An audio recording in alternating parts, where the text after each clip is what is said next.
Hey guys, welcome back to Around the House with Steve, where we discuss things that you should have been taught but maybe weren't.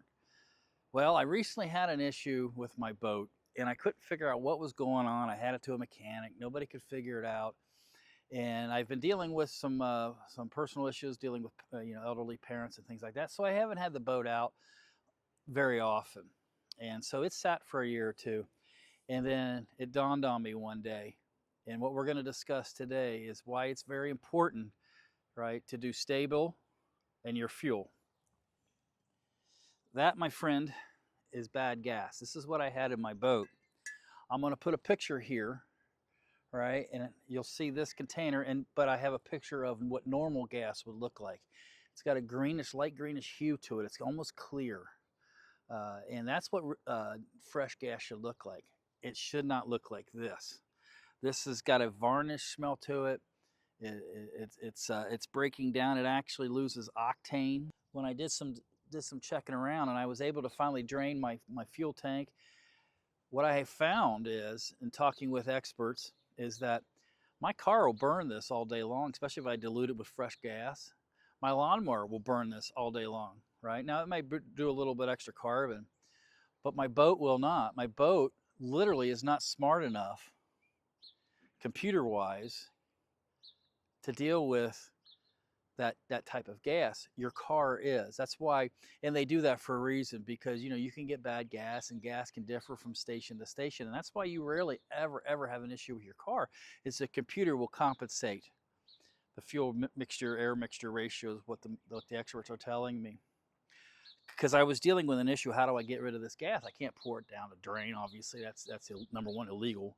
Number two, it's not ethical. So what a scientist finally did tell me is just put it in your car. Your car will not know the difference. And he was right. I ran about 50 gallons through 2 cars, never sputtered, right? Now I did try to mix it with 50-50, right? But that's not my point. My point is this: when you have lawnmowers, when you're going to put them, or boats, RVs with generators, gas generators, if you have that kind of thing, do yourself a favor, put some stable gas in there, right? If you're not going to use it for a while, let's say you know that you're probably not going to be able to go boating for at least 1 or 2 years, drain that tank, put it in your car, use it in your lawnmower. Just don't let it sit in that tank, and put fresh in, right? And then always put stable in. I cannot recommend that more. Stable. I'm guilty. I forgot. I thought I had, and I realized I had not put in stable in my fuel tank. Luckily, it didn't varnish over anything. It didn't cause any damage to the motor. It just needed fresh gas. It could not. It's very sensitive. So that was the topic for the day. Was make sure you're putting stable in your fuel, right?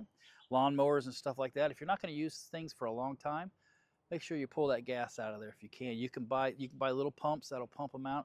I think I spent $20 on Amazon for a decent pump. Don't get the real cheap ones. If it's $7-8, it ain't gonna work. I paid like $20. It's metal. It did great.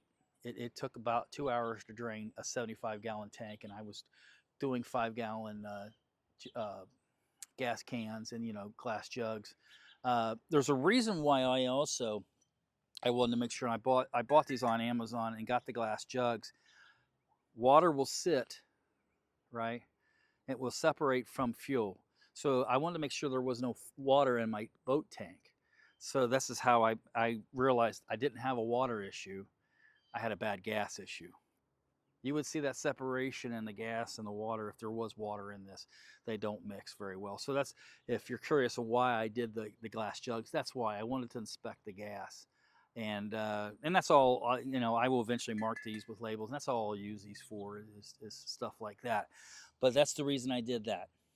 If you have any questions, send me your comments. If you have any suggestions for topics, please do so. We're going to be doing one here in a little bit on propane and why it's your friend around the house. I'll be discussing that in the next video. So if you like, share, comment, subscribe. It doesn't cost you anything. We do appreciate you. And until we meet again, my friends, take care.